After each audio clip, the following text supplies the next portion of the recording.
नमस्कार दोस्तों, मैं हूं वीर कटारिया और आप देख रहे हैं Kataria fire academy YouTube channel. आज हम बात करेंगे ट्रांसमिशन ऑफ हीट। मैंने पहले ही बताया, मैं अभी तक बेसिक चैप्टर मैंने बहुत कम लिए हैं अपनी वीडियो में।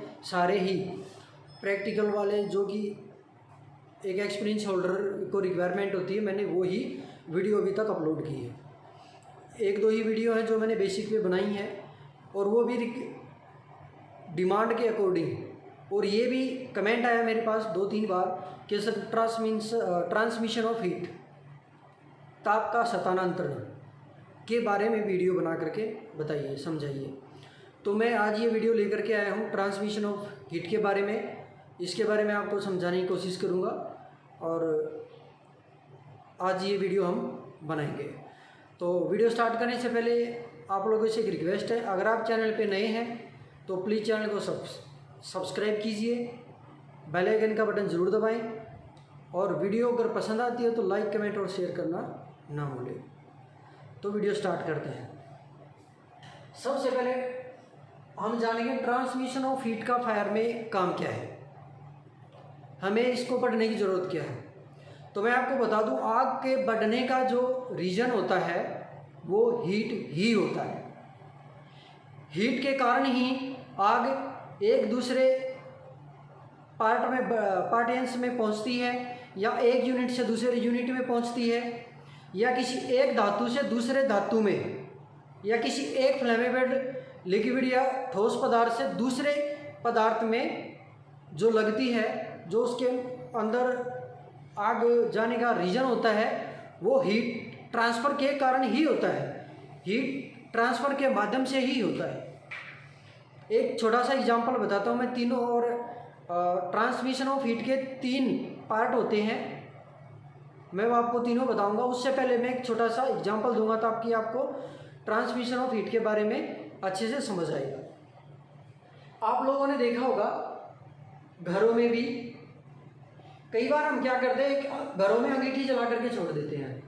सर्दियों के टाइम पे अंगीठी जलाते हैं ताकि हमारा जो रूम है उसका जो कूलिंग टेम्परेचर है वो नॉर्मल हो जाए या वो एरिया गर्म हो जाए।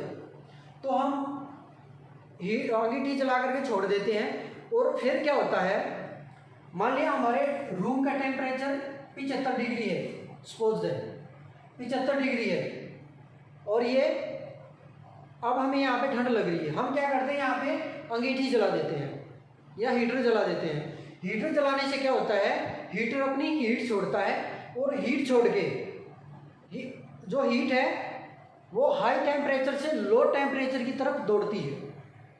हमेशा इस बात का को ध्यान में रखना, जो ज़्यादा हीट टेम्परेचर है वो लो टेम्परेचर की ओर दौड़ता है और उसको आगे धकेल के अपना स्थान वहाँ पे बना लेता है। तो ये जो हीट है रूम के अंदर छोड़ी गई है। अब क्या होता है, जो इसका टेम्परेचर था रूम का वो धीरे धीरे बढ़ना स्टार्ट हो गया, उसमें गर्मी बढ़नी स्टार्ट होगी। एक टेम्परेचर ऐसा आया कि जो एक नॉर्मल टेम्परेचर होता है वो रूम के बराबर हो गया। अब नॉर्मल टेम्परेचर हो गया, कोई इशू नहीं। लेकिन अब हमने वो अंगीठी जलाकर ही छोड़ दी और सो गए। अब हमें नींद आ गई, अभी ठंड नहीं लग रही, गर्मी का एहसास हो रहा है, हम सो गए।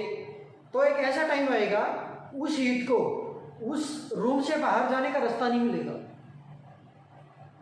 जब रास्ता नहीं मिलेगा तो क्या होगा, उस कमरे के अंदर जो हीट है वो रिक्वायरमेंट से ज़्यादा बढ़ने लगेगी और उसके आसपास का जो भी पदार्थ होगा, चाहे जो भी कम मात्रा में जिसका फ्लैश पॉइंट होगा, उसके अंदर हीट वेपराइजेशन होना स्टार्ट हो जाएगा। वेपराइजेशन होना स्टार्ट हो जाएगा हीट मिलने के कारण, और एक ऐसा टेम्परेचर आ जाएगा उसका, वो पदार्थ अपने ऑटो इग्निशन टेम्परेचर पे पहुंच जाएगा। और पहुंचने के बाद क्या होगा, कोई भी पदार्थ अपने ऑटो इग्निशन टेम्परेचर पे पहुंचता तो वो जल जाता है ऑटोमेटिकली। तो आप समझ गए होंगे, ये हीट ट्रांसफर हुई, पहले वहां पे एक पर्दा था उसको गर्म किया, उसके बाद जब वो गर्म हो गया तो उसने हीट यहाँ पे टेम्परेचर हाई हो गया तो फिर वो लो की तरफ दौड़ा। दूसरा कोई पदार्थ था उसकी तरफ पूरा धीरे धीरे करके पूरे उसमें पहुंच गया। लास्ट में एक ऐसा टाइम आया कि वो आग जल के पूरा विशाल रूप धारण कर लिया। ठीक है, अब क्या होता है, अब वो रूम तो चल गया, अब घर के अंदर और भी रूम है। अब उस रूम से दूसरे रूम में आग फैलनी स्टार्ट होगी। रूम बंद था लेकिन फिर भी फैलनी स्टार्ट होगी। वो कैसे? वो भी एक हीट ट्रांसमिशन के माध्यम से, हीट ट्रांसफर के माध्यम से ही ऐसा होता है। आप लोगों ने बिल्डिंग में देखा होगा, एक बिल्डिंग में आग लगती है और मान लिया किसी एक फ्लोर में आग लगी और वो एक में लगी, 2 4 5 करके पूरे में लगी और लास्ट में जाके पूरा बिल्डिंग ही ध्वस्त होगी। तो वो किसके कारण? हीट, एक फ्लोर से हीट दूसरे में पहुंची, दूसरे तीसरे में करके पूरी बिल्डिंग ध्वस्त होगी। तो ये मान के चलो कि हीट ट्रांसमिशन का जो चैप्टर है वो बहुत बड़ा ही इंपॉर्टेंट है फायर लाइन में। इसके बारे में आपको जानना बड़ा ही जरूरी है। ये एक एग्जाम्पल था और अच्छे से मैं आपको अभी समझाता हूँ।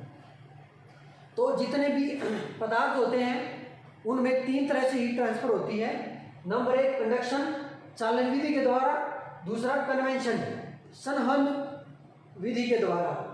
दूसरा होता रेडिएशन, विकिरण। अब तीनों को बारी बारी जानेंगे। जो कंडक्शन होता है ये केवल ठोस पदार्थों के अंदर ही होता है। ये केवल ठोस पदार्थों के अंदर ही होता है। इसमें क्या होता है, जैसे मैंने आपको बताया, जो ज़्यादा टेम्परेचर वाला हिस्सा होता है या ज़्यादा टेम्परेचर, लो टेम्परेचर की ओर दौड़ता है, ये अपने कारण, इसके अपने कारण अपने स्थान से नहीं हटते, फिर भी हीट ट्रांसफर हो जाती है और एक ऐसा टेम्परेचर आता है कि आग लग जाती है। वो कैसे?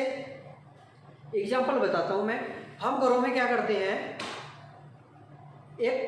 आप एक रोड लेना और उसको किसी भी गर्म वाले हिस्से में चूल्हे में डाल देना। मान लिया ये रोड है, मैंने ये वाला हिस्सा दबाया है मात्र, अभी ये ठंडा है। अब क्या होगा, ये गर्म होना स्टार्ट होगा और 10 या 15 मिनट के बाद आप देखना ये वाला हिस्सा आप इसको छू नहीं पाओगे, आप नंगे हाथों से इसको छू नहीं पाओगे। लेकिन जब आपने डाला था तो यहीं से पकड़ के डाला था। तो अब हुआ क्या, यहाँ पे हीट बढ़ी। हीट बढ़ने से क्या हुआ, यहाँ पे तो हीट ज़्यादा थी और यहाँ पे लो थी, और वो धीरे धीरे बढ़ते बढ़ते उसके जो कण थे, जो हीट थी वो इधर सरकती हुई यहाँ तक आ गई। अब यहाँ पे इससे आगे उसको जाने का रास्ता नहीं मिल रहा। अब यहाँ पे वो घूमनी स्टार्ट होगी, इधर ही घूम रही है, धीरे धीरे अपने विकराल रूप पे आ जाती है और हीट ठोस पदार्थों में इसी माध्यम से ट्रांसफर होती है, कंडक्शन विधि द्वारा। ये केवल ठोस पदार्थों में ही होता है और ठोस पदार्थों में भी बोलने को तो लकड़ी, प्लास्टिक, कोयला सभी ठोस है, लेकिन सबसे ज़्यादा जो चालक माना जाता है वो धातु को माना जाता है। धातु हीट की सबसे अच्छी सुचालक या चालक है। अब हम जानेंगे संवहन विधि के माध्यम। अब हम जानेंगे संवहन विधि के बारे में, जो कन्वेंस या संवहन विधि। ये जो विधि होती है ये केवल लिक्विड और गैसों में ही होती है, किसी दूसरे पदार्थों में नहीं होती। अब वो कैसे होती है मैं बताता हूँ। मान लिया हमने किसी बर्तन में पानी गर्म करते हैं, अपने घरों में पतीले में पानी गर्म करते हैं, यहाँ पे हमने गैस जलाई, ठीक है। अब यहाँ से हीट लगी, सबसे पहले पानी जो गर्म होगा वो कौन से वाला होगा, मान लिया यहाँ तक बर्तन भरा हुआ है, ठीक है। यहाँ पे क्या होगा, सबसे पहले नीचे वाला हिस्सा गर्म होगा, पतीले का नीचे वाला हिस्सा है जो वो गर्म होगा और उसकी गर्मी फिर अंदर वाले पानी पर गिरेगी। अब वो वाला पानी क्या करेगा, धीरे धीरे वो भी गर्म होना स्टार्ट हो जाएगा। फिर उसके बाद क्या होगा, ये वाला यहाँ पे तो पानी गर्म है, अब आप क्या करना, ऊपर से पतीले के ऊपर से उंगली डाल के देखना, आपको ऊपर वाला पानी जो है, ऊपर वाला हिस्सा है पानी का, वो ठंडा ही मिलेगा, लेकिन नीचे गर्म है। अब ऐसा क्यों है, क्योंकि यहाँ पे जो टेम्परेचर होना चाहिए था, एम्बिएंट टेम्परेचर बोलते हैं उसको, एम्बिएंट टेम्परेचर, उसमें क्या होता है, उसको बोलते हैं आसपास का टेम्परेचर या आसपास का ताप।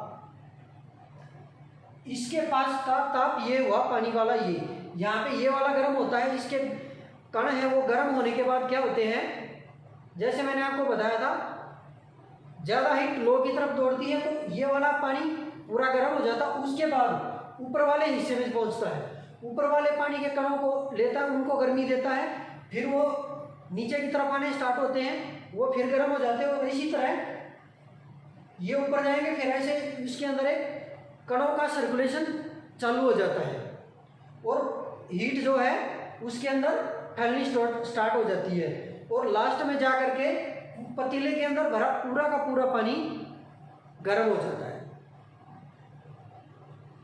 तो इसको बोलते हैं संवहन विधि या कन्वेंशन विधि।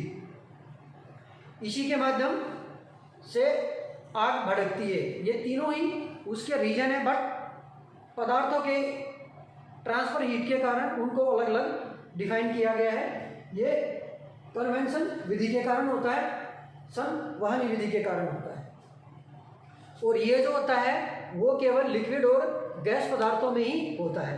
अब हम बात करेंगे रेडिएशन विधि के बारे में। अब हम जानेंगे रेडिएशन विधि के बारे में। रेडिएशन से मैं आपको बता दूं, रेडिएशन विकिरणें हिंदी में, और जो सूर्य की किरणें हमारे पृथ्वी पर आती हैं वो रेडिएशन के माध्यम से ही आती है,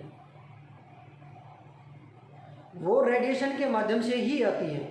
ये वो किरणें होती हैं या वो कण होते हैं या हीट के वो कण होते हैं जो बिना किसी माध्यम के एक स्थान से दूसरे स्थान तक पहुंच सकते हैं। वो कैसे? मैं आपको एक इसके बारे में बताता हूँ। मैंने बोला कि ठोस पदार्थों में कंडक्शन चालन विधि के द्वारा, यानी कोई हमें माध्यम की जरूरत होती है यहाँ से यहाँ पहुँचाने के लिए, जैसे लोहे की छड़, और यहाँ पे कन्वेंशन विधि के कारण से मैंने बताया था, ये भी एक कण है, एक दूसरे से ट्रांसफर होते रहते हैं, लेकिन यहाँ पे ना कोई कण है ना कोई माध्यम है, वो डायरेक्टली बिना किसी सोर्स के और बिना किसी रुकावट के एक स्थान से दूसरे स्थान तक जा सकते हैं। और एक मोबाइल का अच्छा मैं आपको माध्यम बताता हूँ। रेडिएशन किरणें कौन सी होती हैं? रेडिएशन किरणें वो होती हैं जो हम अपने मोबाइल में यूज़ करते हैं। अब सपोज करो, सबसे पहले जब हमारा मोबाइल बना था तो लैंडलाइन मोबाइल था। लैंडलाइन में क्या होता था, हम एक वायर के माध्यम से अपने घरों में फ़ोन रखते थे और उस वायर के माध्यम से हम अपना सिग्नल एक दूसरे आदमी के पास पहुंचाते थे। ठीक है, तो वहाँ पे क्या था, वायर एक माध्यम था। कंडक्शन विधि भी उसी तरह है। हमने यहाँ पे किसी छड़ या किसी माध्यम की जरूरत थी जो हमारी हीट किसी दूसरे माध्यम के पास पहुँच रही थी या दूसरे हिस्से में पहुँच रही थी। ठीक है, अब उसके बाद जो हमारा मोबाइल है, अभी जो मोबाइल काम कर रहा है वो रेडिएशन किरणों के माध्यम से ही करता है, या उसको फाइबर ऑप्टिकल्स भी बोलते हैं। जहाँ आपने देखा वो टावरों के अंदर बोल देना कि टावर नहीं है, इसमें रेंज नहीं है। जहाँ पे टावर नहीं लगे होते वहाँ पे मोबाइल के अंदर रेंज आती नहीं है। क्यों नहीं आती? हमारे मोबाइल के अंदर एक डिवाइस लगाया जाता है और वो हमारे मोबाइल टावर से कनेक्ट होता है। जब हमारा मोबाइल टावर चालू होता है तो उसके अंदर से रेडिएशन किरणें पहुँचती है, वो रेडिएशन किरणें छोड़ता है, और जहाँ जहाँ पे उस फ़ोन के अंदर डिवाइस लगे हैं, सिम के अंदर डिवाइस लगे हैं, वो उसको कैच करते हैं और फिर उन दोनों का जो कम्बिनेशन है वो आपस में जुड़ जाता है और मोबाइल के टावर आ जाते हैं और हमारा मोबाइल नेटवर्क में आ जाता है और मोबाइल चालू हो जाता है। ठीक है, तो यहाँ पे टावर है और यहाँ पे मोबाइल है। आपने देखा इसके बीच में कुछ है? कुछ नहीं है, ना तो लोहे की छड़ है, ना कोई गैस या पानी का कोई माध्यम, कोई सोर्स नहीं है, लेकिन फिर भी वहाँ पे हीट पहुँच गई, उसका रेडिएशन पहुँच गया है। अब दूसरा बताता हूँ मैं। आप कई बार देखते होंगे, आप किसी लोगों का फ़ोन है, कान पे आप लगाना, आप जब नॉर्मली फ़ोन को रखोगे तो आपका फ़ोन गर्म नहीं होगा, आपका फ़ोन गर्म होगा ही नहीं। आप क्या करना, फ़ोन कनेक्ट करना, और फ़ोन कनेक्ट करने से क्या होगा, जब हम किसी को कॉल करते हैं, आपने कई बार फिल्मों में या उसमें देखा होगा, जब हम कॉल लगाते हैं तो उसके अंदर से रेडिएशन किरणें निकलती है, वो टावर को पहुंचती है, टावर फिर रिसीव करके दूसरे मोबाइल को भेजता है। तो वो रेडिएशन किरणें हमें दिखाई तो नहीं दे रही।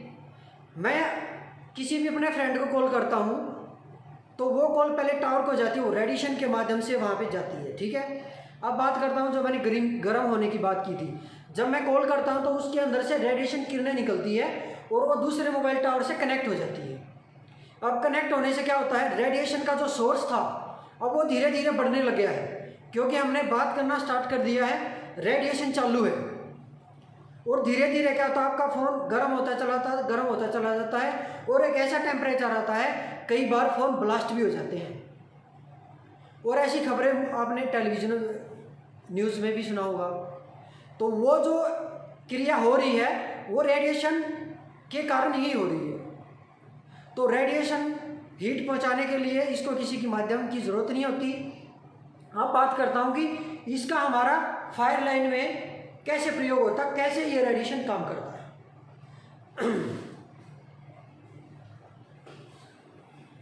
सबसे पहले मैं बिल्डिंग की बात करता हूँ। यहाँ पे मैंने एक बिल्डिंग बनाई और यहाँ पे दूसरी बिल्डिंग है। यहाँ पे बिल्डिंग में आग लगती है, इस दूसरी बिल्डिंग में आपने देखा होगा, बिल्डिंग पूरी की पूरी बाहर से दिखेगा शीशे की है, ठीक है। अब आग यहाँ पे लगी है, आग लगने से यहाँ पे टेम्परेचर इतना बढ़ा कि इसकी हीट जो है, आपने देखा होगा ना, सर्दियों में हम जब गर्मी तापते हैं ना अपने शरीर का टेम्परेचर नॉर्मल करने के लिए, तो अंगीठी के पास जाते हैं या आग जलाते हैं, दूर से ऐसा हाथ करते हैं, उसकी हीट जो आ रही है वो रेडिएशन के माध्यम से हमारे हाथों पे गिर रही है और उसके बाद हाथ से वो हमारे शरीर में प्रवेश कर रही है और हमारे शरीर का टेम्परेचर नॉर्मल कर रही है। तो यहाँ से हीट पहुँचती, गर्म होता है और इस वाली बिल्डिंग का जो कांच है वो इसकी हीट को शक करता है और एक ऐसा टेम्परेचर पहुँच जाता है कि वो कांच भी टूट जाता है। जो यहाँ से जो वहाँ तक हीट पहुँची वो रेडिएशन के माध्यम से पहुँची है। अब बात करता हूँ कंडक्शन के माध्यम से आग कैसे फैलती है। एक फ्लोर की बात करता हूँ मैं या किसी गार्डर की बात करता हूँ, जो हम अपने घरों में छत में गार्डर देते हैं, ठीक है। हम जब किसी कमरे के अंदर आग लगी तो गार्डर गर्म होगा, उसके गर्म होने से यहाँ से उधर आग पहुँचती है, दूसरे सिरे पे छोर पे आग पहुँच जाती है और धीरे धीरे पूरा ही रूम को जला देती है और आग अपने विकराल रूप में आ जाती है। तो ये होता है हीट ट्रांसमिशन का फॉर्मूला या हीट ट्रांसमिशन का पूरा फंडा यही है। तो उम्मीद करता हूँ आप लोगों को ये वीडियो पसंद आई होगी। लाइक करना ना भूलें और अच्छे लगे तो अपने दोस्तों के साथ शेयर भी करें और कमेंट करना ना भूलें। और अभी तक भी अगर आपने हमारी वीडियो चैनल को सब्सक्राइब नहीं किया है तो प्लीज़ सब्सक्राइब कीजिए और बेल आइकन का बटन जरूर दबाएं। जय हिंद, जय भारत।